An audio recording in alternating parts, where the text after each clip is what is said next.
काम वासना से छूटना आसान है, क्योंकि काम वासना प्रकृति है। काम वासना के विपरीत, जो काम वासना के विरोध से बन गया, उससे छूटना मुश्किल पड़ेगा, क्योंकि वो प्रकृति से और एक कदम दूर निकल जाना है। इसे हम 3 शब्दों में समझ लें। एक को मैं कहता हूं प्रकृति, जिसे हमने कुछ नहीं किया, जो हमें मिली है, द गिवन, जो हमें मिली है वो प्रकृति। अगर हम कुछ गलत करें तो जो हम कर लेंगे उसका नाम है विकृति, और अगर हम कुछ करें और ठीक करें तो जो होगा उसका नाम है संस्कृति। प्रकृति पर हम खड़े होते हैं, जरा सी भूल हो विकृति में चले जाते हैं।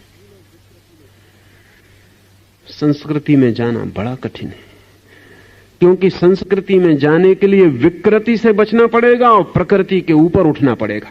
2 बातें हैं, विकृति से बचना पड़ेगा और प्रकृति के ऊपर उठना पड़ेगा। अगर किसी ने सिर्फ प्रकृति से लड़ने की कोशिश की तो विकृति में गिर जाएगा, और विकृति संस्कृति से और एक कदम दूर है। प्रकृति उतनी दूर नहीं, प्रकृति मध्य में खड़ी है।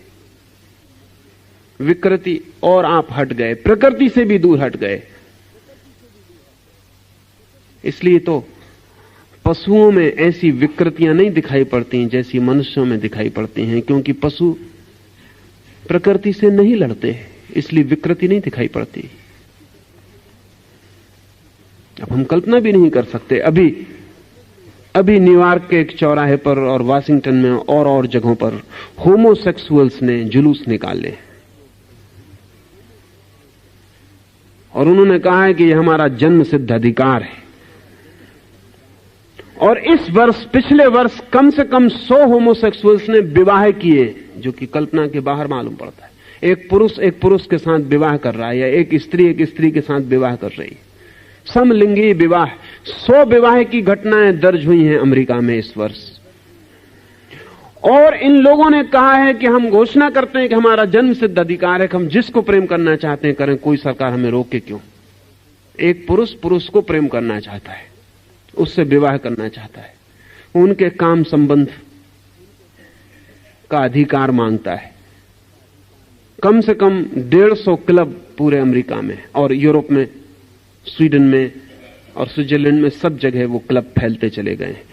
कम से कम 200 पत्रिकाएं आज जमीन पर निकलती हैं, होमोसेक्सुअल्स की पत्रिकाएं, जिनमें वो खबरें देते हैं और घोषणाएं देते हैं।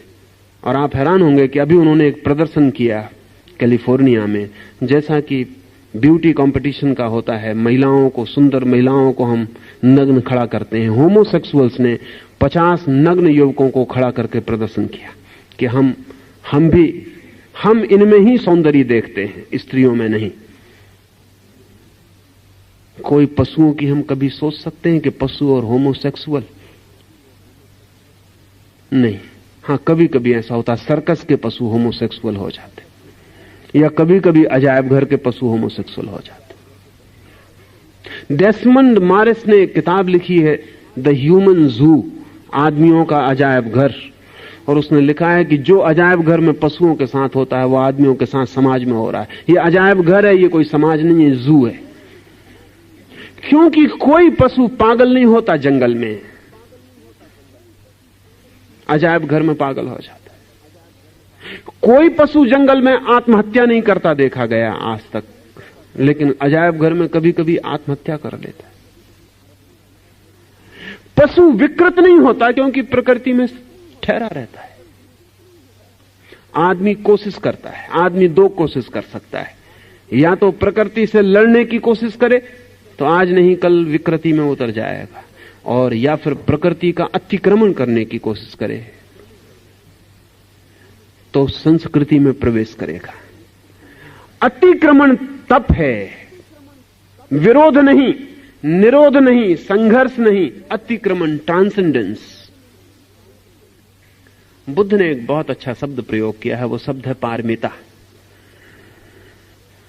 वो कहते हैं लड़ो मत इस किनारे से उस किनारे चले जाओ, पार चले जाओ, पारमिता। लड़ो मत इस किनारे से, जहां तुम खड़े हो लड़ो मत, क्योंकि लड़ोगे तो भी इसी किनारे पर खड़े रहोगे। जिससे लड़ना हो उसके पास रहना पड़ेगा। जिससे लड़ना हो उससे दूर जाना खतरनाक है। दुश्मन आमने सामने संगीने लेके खड़े रहते हैं। हिंदुस्तान पाकिस्तान की बाउंड्री पर देखें उनको, वो खड़े। हिंदुस्तान चीन की बाउंड्री पर देखें, वो संगीने लिए खड़े। दुश्मन से दूर जाना खतरनाक है, दुश्मन के सामने ही संगीन लेके खड़े रहना पड़ता है।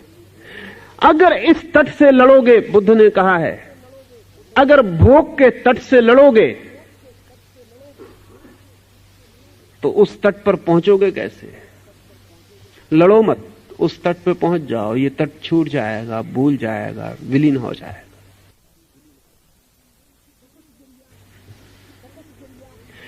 तपश्चर्या अतिक्रमण है, ट्रांसेंडेंस है, द्वंद्व नहीं, संघर्ष नहीं।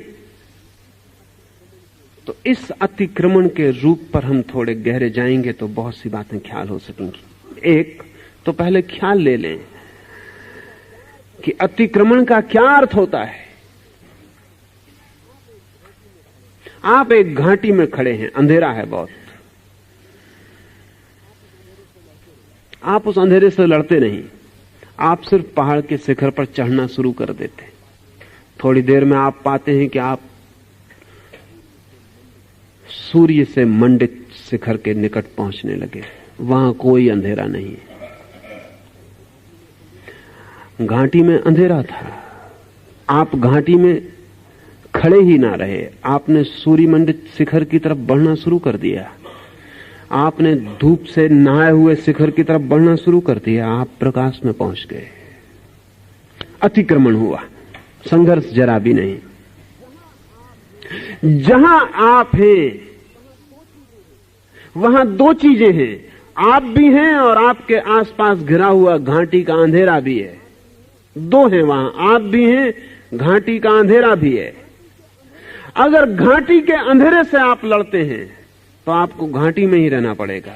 अगर आप घाटी के अंधेरे से लड़ते नहीं, अपने भीतर जो आप हैं उसे ऊपर उठाते हैं, ऊर्ध्वगमन पर चलते हैं, तो घाटी के अंधेरे पर ध्यान देने की ही जरूरत नहीं है। जहां हम खड़े हैं वहां चारों तरफ वृत्तियां हैं भोग की, वो भी हैं, आप भी हैं।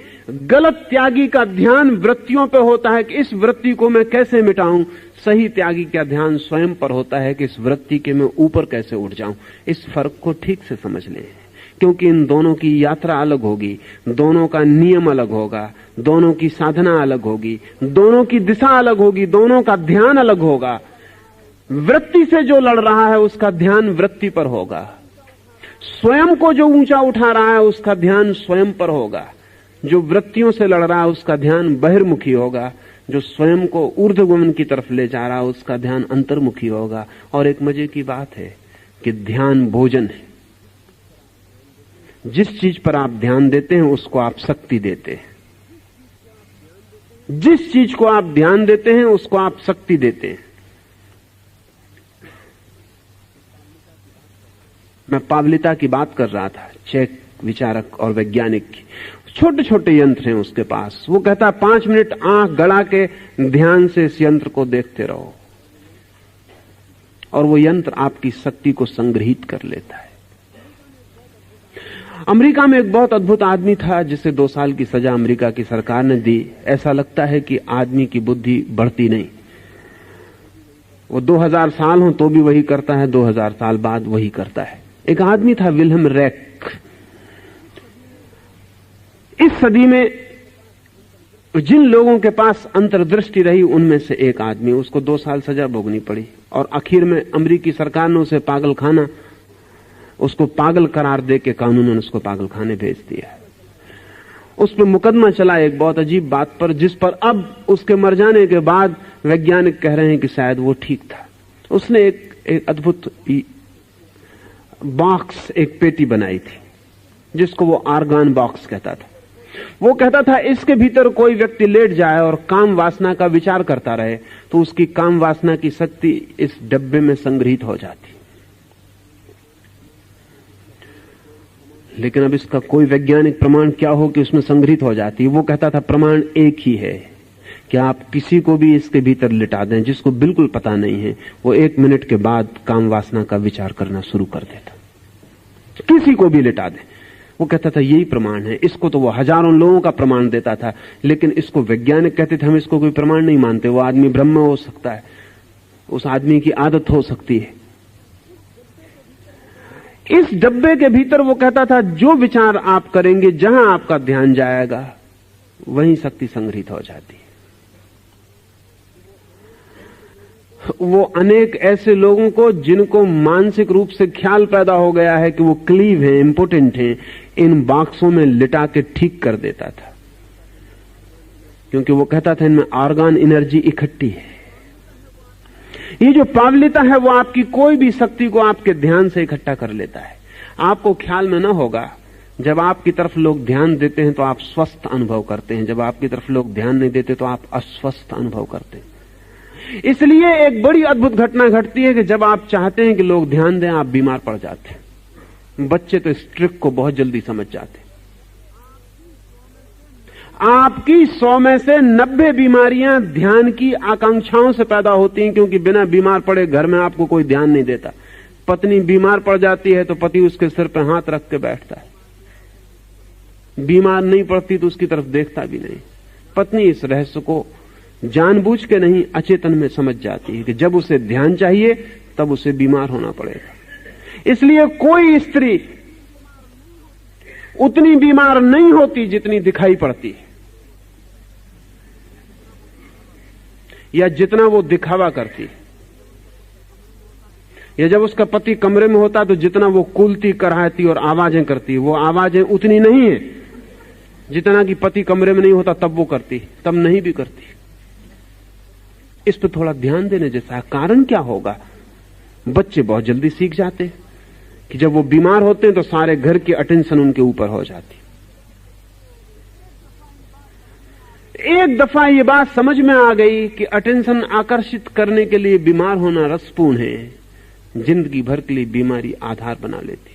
मनोवैज्ञानिक सलाह देते हैं, लेकिन बुद्धिमानी की सलाह बड़ी उल्टी मालूम पड़ती है। वो कहते हैं जब कोई बीमार हो तब जानबूझ के भी उस पर कम से कम ध्यान देना, अन्यथा उसे बीमार होने के लिए तुम कारण बनोगे।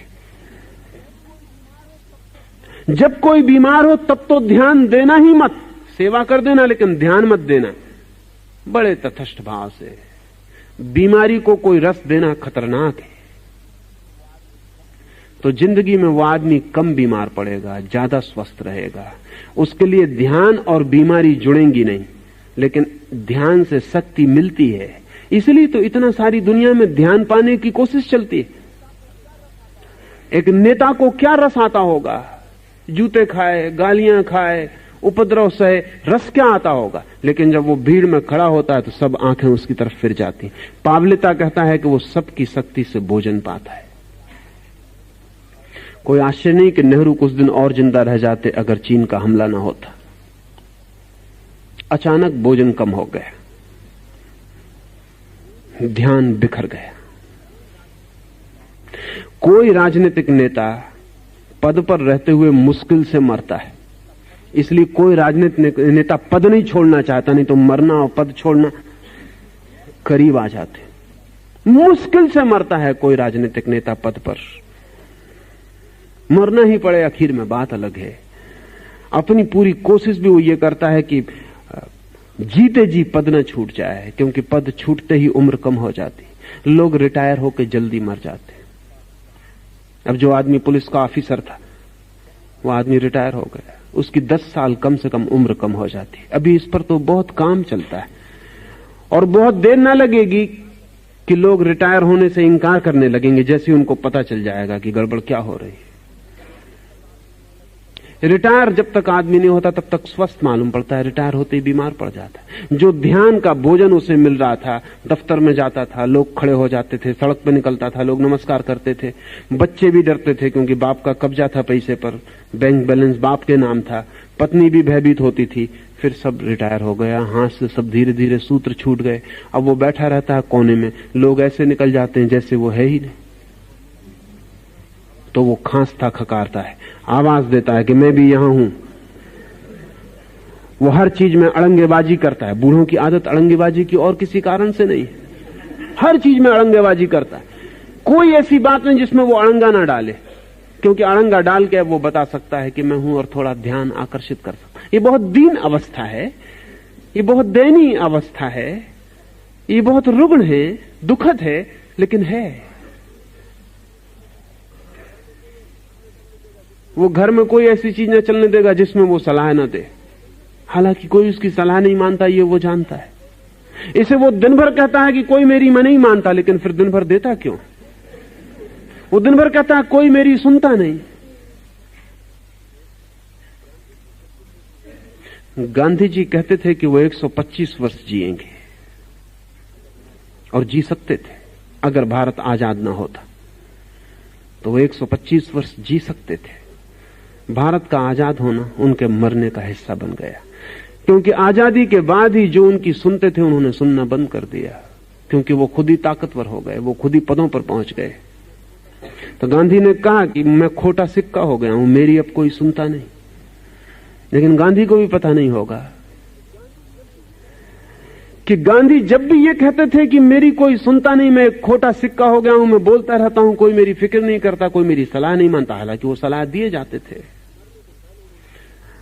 मरने के पहले उन्होंने कहना शुरू कर दिया था कि अब मेरी 125 वर्ष जीने की कोई आकांक्षा नहीं है, परमात्मा मुझे जल्दी उठा ले। क्यों? क्योंकि खोटे सिक्के हो गए, क्योंकि कोई सुनता नहीं, क्योंकि कोई ध्यान नहीं देता। जो ध्यान देते थे वो भी इसलिए ध्यान देते थे कि बिना गांधी पे ध्यान दिए उन पे कोई ध्यान नहीं देता था। अब वो खुद ही ध्यान पाने के अधिकारी हो गए थे, सीधा लोग उनको ध्यान दे रहे थे।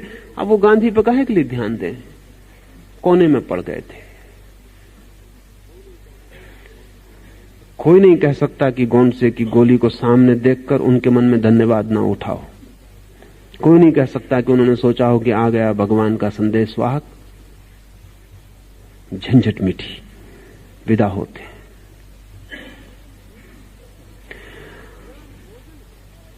ध्यान भोजन है, बहुत सटल फूड, बहुत सूक्ष्म भोजन है। अकेले ध्यान पर भी जी सकते हैं आप। इसलिए जब कभी कोई प्रेम में पड़ता है तो भूख कम हो जाती है। आपको पता है, अगर कोई आपको बहुत प्रेम करता है तो भूख एकदम कम हो जाती। क्यों कम हो जाती? जब कोई प्रेम करता है, प्रेम का मतलब ही क्या है कि कोई आप पर ध्यान देता है, और मतलब क्या है? और जब कोई आप पर ध्यान नहीं देता,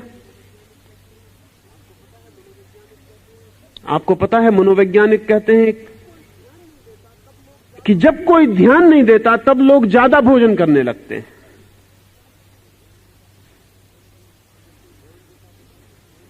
जब कोई ध्यान देता है तो कम भोजन करते हैं, क्योंकि ध्यान भी कहीं गहरे में भोजन का काम करता है, बहुत सूक्ष्म तल पर काम करता है।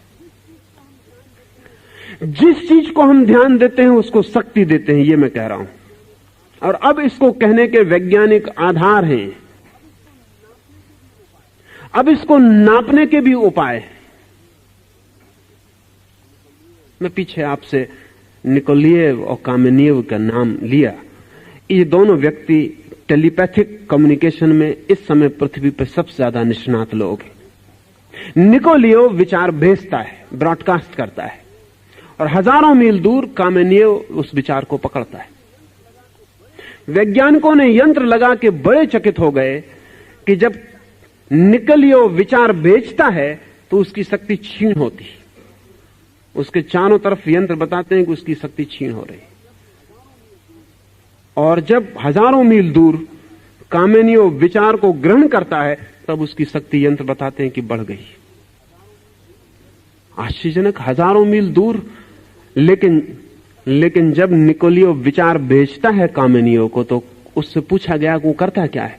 वो कहता है मैं आंख बंद करके ध्यान करता हूं कि कामेनिएव मेरे सामने उपस्थित है। वो दूर नहीं है, मेरे सामने उपस्थित है। मैं अपने सारे ध्यान को उस पर लगा देता हूं, सब भूल जाता हूं, सिर्फ कामेनिएव रह जाता है। और जब कामेनिएव रह जाता है मुझे प्रत्यक्ष दिखाई पड़ने लगता है कि ये सामने खड़ा है, तब मैं उससे बोलता हूं। ध्यान, वो अटेंशन दे रहा है तो उसकी ऊर्जा हजारों मील दूर बैठे हुए व्यक्ति को उपलब्ध हो जाती।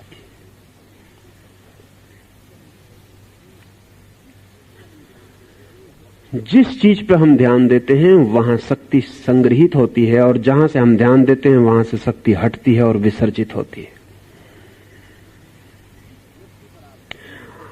जिस वृत्ति पर आप ध्यान देते हैं उस पर शक्ति संग्रहित हो जाती है। जब आप काम वासना का विचार करते हैं तो आपके काम वासना का जो केंद्र है वो शक्ति को इकट्ठा करने लगता है।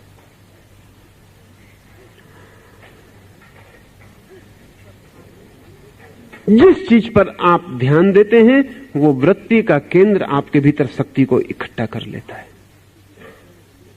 आप ही शक्ति देते हैं ध्यान देकर, फिर वो केंद्र शक्ति से भर जाता है तो उस शक्ति से मुक्त होना चाहता है क्योंकि बोझिल हो जाता है। ये जाल है आदमी के भीतर। लेकिन काम वासना पर ध्यान दो तरह से दिया जा सकता है। एक कि आप काम वासना में रस लें तो भी ध्यान दिया जा सकता है। तो प्रकृतस्थ नेचुरल काम वासना आप में घनीभूत होगी, नैसर्गिक काम वासना आप में शक्तिशाली हो जाएगी। एक विकृत ध्यान दिया जा सकता है। एक आदमी काम वासना पर ध्यान देता है कि मुझे काम वासना से लड़ना है, मुझे काम वासना को भीतर प्रविष्ट नहीं होने देना है, वो भी ध्यान दे रहा है। उसका भी काम का सेंटर, सेक्स सेंटर शक्ति को इकट्ठा कर लेता है।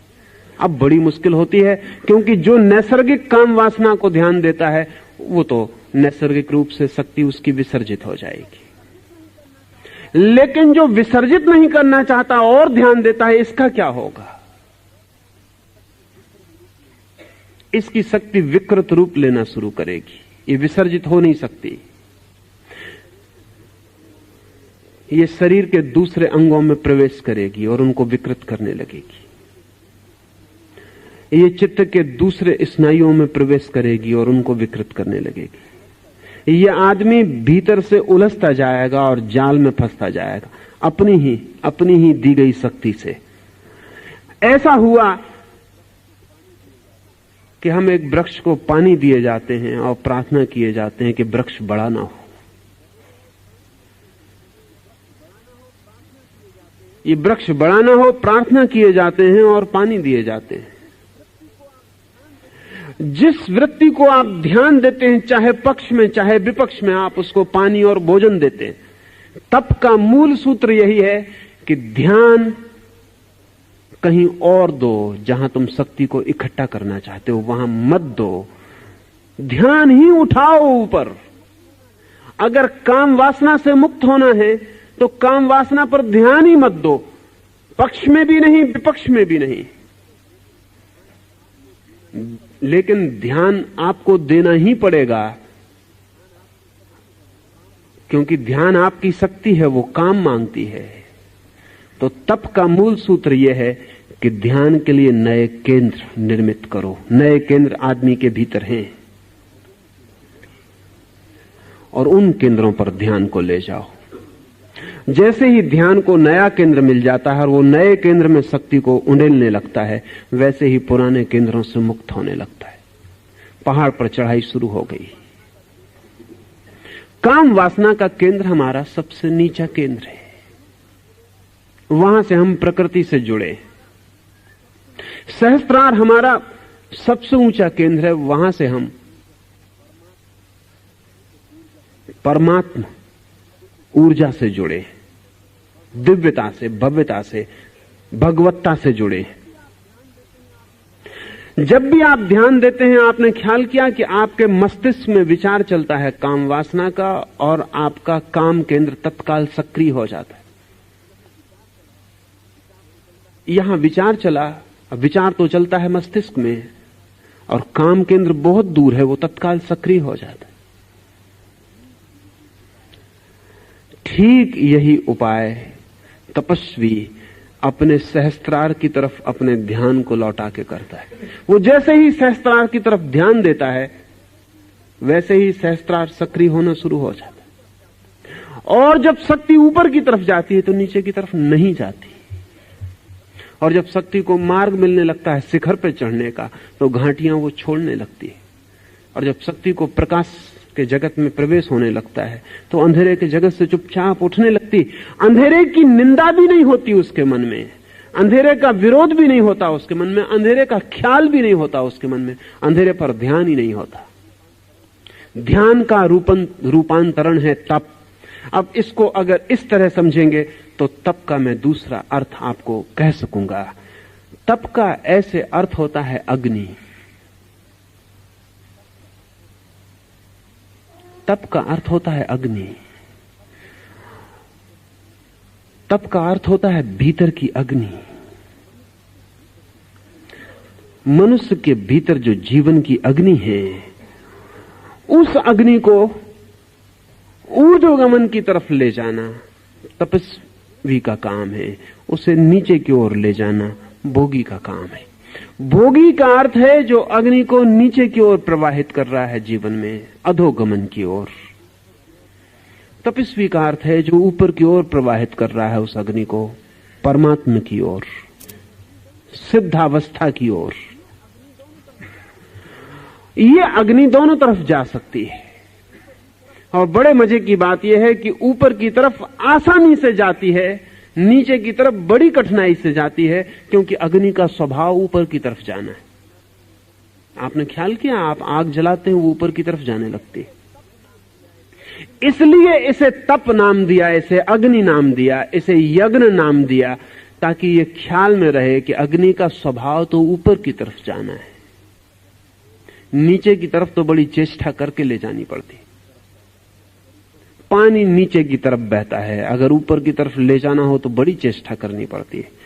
और आप चेष्टा छोड़ दें कि पानी फिर नीचे की तरफ बहने लगा। आपने पंपिंग इंतजाम छोड़ दिया, पानी फिर नीचे बहने लगेगा। अगर ऊपर चढ़ाना है तो पंप करो, ताकत लगाओ, मेहनत करो।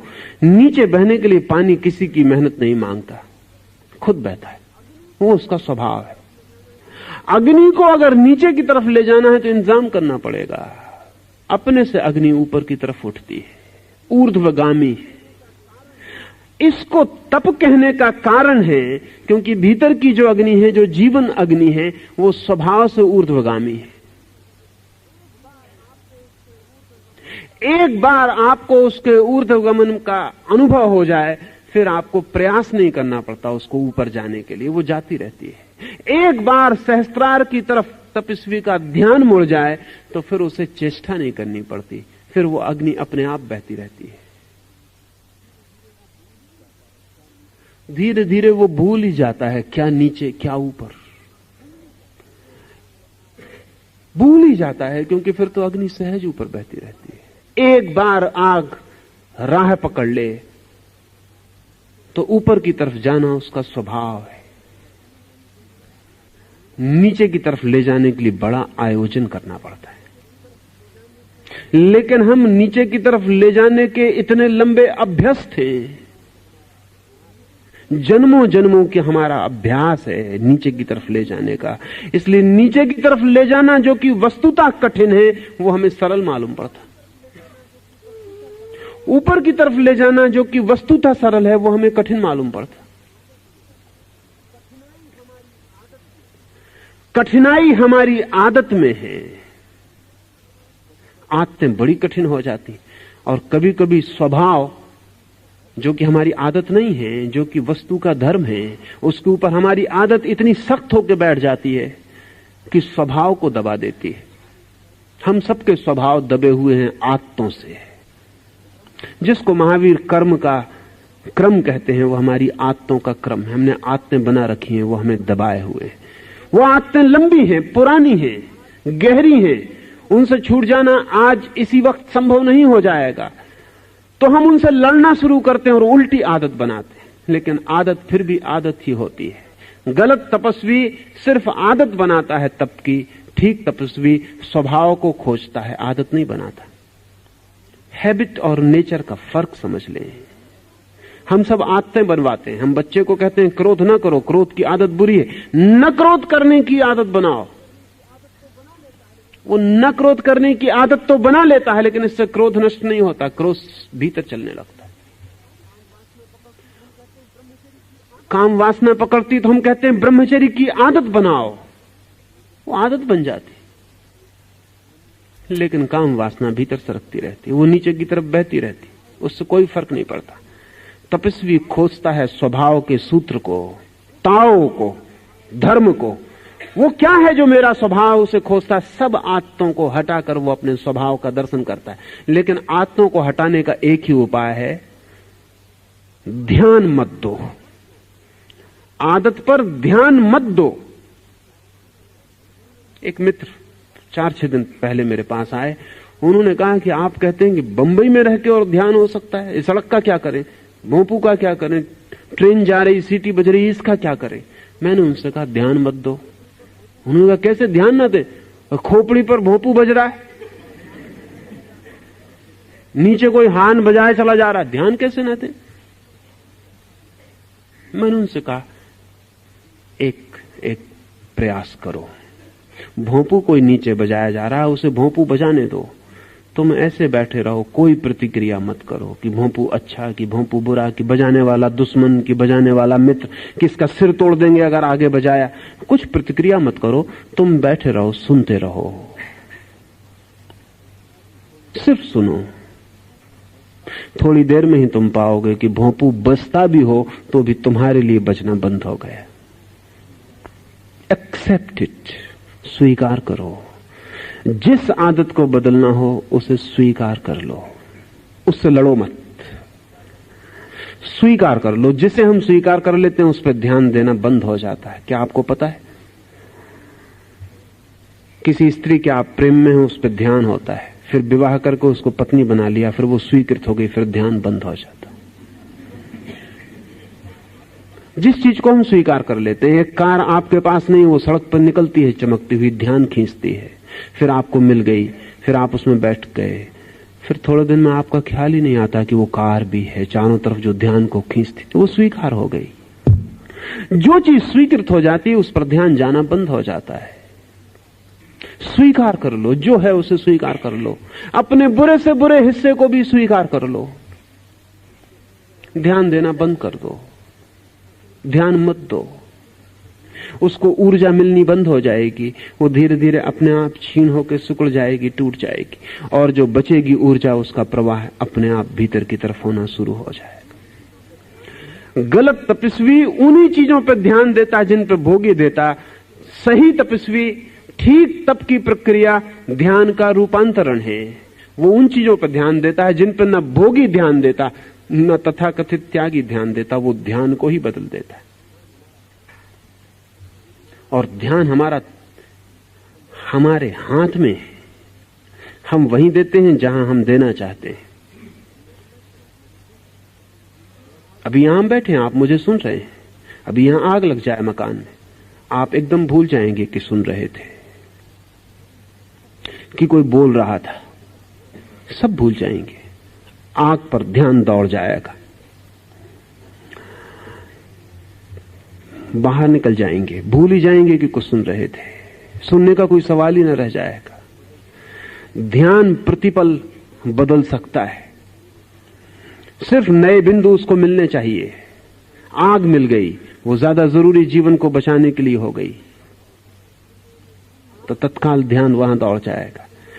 आपके भीतर तप की प्रक्रिया में उन नए बिंदुओं और केंद्रों की तलाश करनी है जहां ध्यान दौड़ जाए और जहां नए केंद्र सशक्त होने लगे।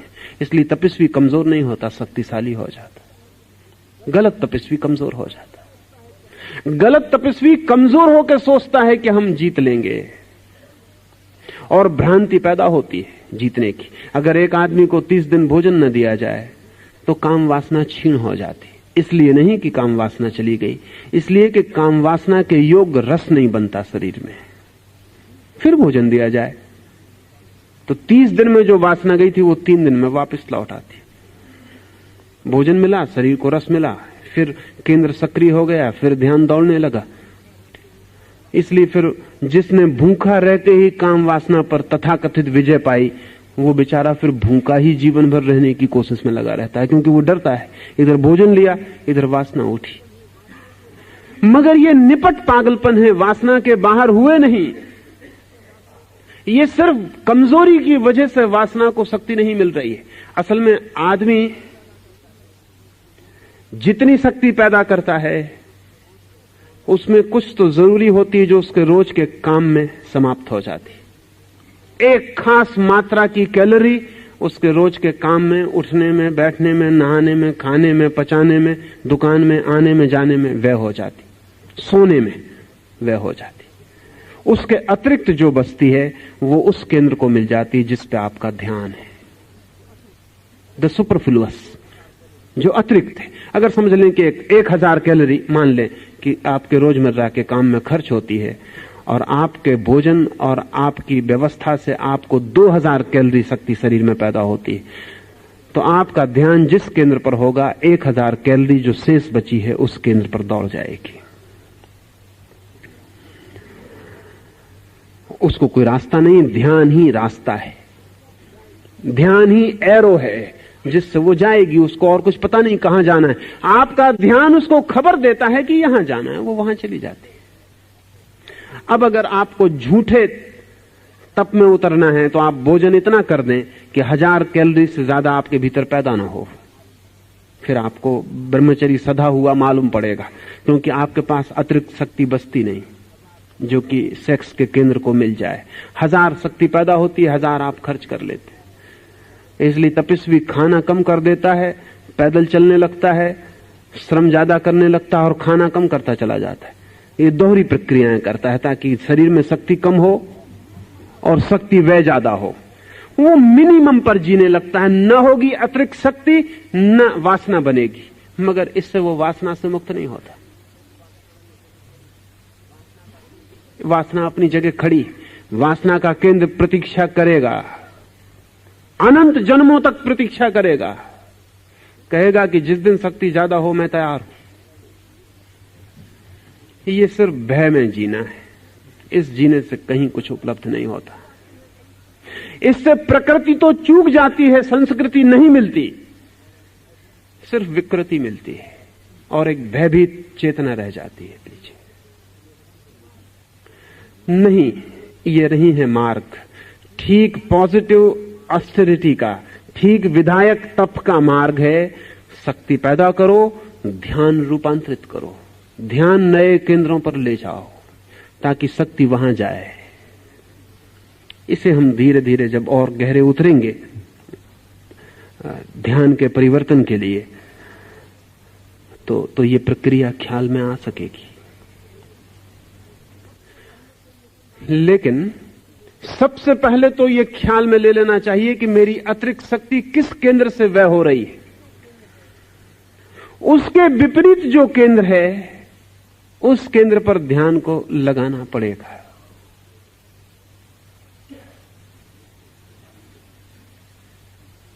एक छोटी सी घटना और आज की बात मैं पूरी करूं।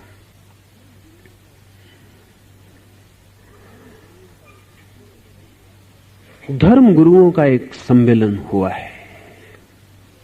बड़े धर्म गुरु उस देश के एक नगर में इकट्ठे हुए। 4 बड़े धर्म हैं उस देश में, चारों के 4 बड़े धर्म गुरु एक निजी वार्ता में लीन है। सब सम्मेलन निपटने के करीब हो गया, वो बैठ के बातें कर रहे हैं। ऊंची बातें हो चुकी, नकली बातें हो चुकी, अब वो बैठ के असली गपशप कर रहे हैं। 75 साल का बूढ़ा धर्मगुरु कहता है कि हो गई वे बातें, सुन गए लोग, लेकिन तुम्हारे सामने क्यों मैं छिपाऊं, और मैं आशा करता हूं तुम भी ना छिपाओगे। अच्छा होगा कि हम बताएं कि असली जिंदगी हमारी क्या है। मैं तो एक ही चीज से परेशान रहा हूं, वो धन, और दिन रात धन के विपरीत बोलता हूं, पर धन पे मेरी बड़ी पकड़ है। एक पैसा भी मेरा खो जाए तो रात भर मुझे नींद नहीं आती, या एक पैसा मिलने की आशा बन जाए तो भी रात भर एक्साइटमेंट रहता और नींद नहीं आती। बड़ी धन ही मेरी कमजोरी, बड़ी मुश्किल है, इसके पार में नहीं हो पा रहा। क्या आप में से कोई पार हो गया तो बताए। दूसरों ने कहा पार तो हम भी नहीं हुए, हमारी अपनी अपनी मुसीबतें हैं। एक ने कहा मेरी मुसीबत तो ये अहंकार है इसके लिए ही जीता हूं, इसी के लिए उठता हूं, इसी के लिए बैठता हूं, इसी के लिए अहंकार के खिलाफ भी बोलता हूं। पर है यही, इससे मैं बाहर नहीं हो पाता। तीसरे ने कहा मेरी कमजोरी तो ये काम वासना है, ये स्त्रियां मेरी कमजोरी हैं। दिन रात समझाता हूं, प्रवचन करता हूं,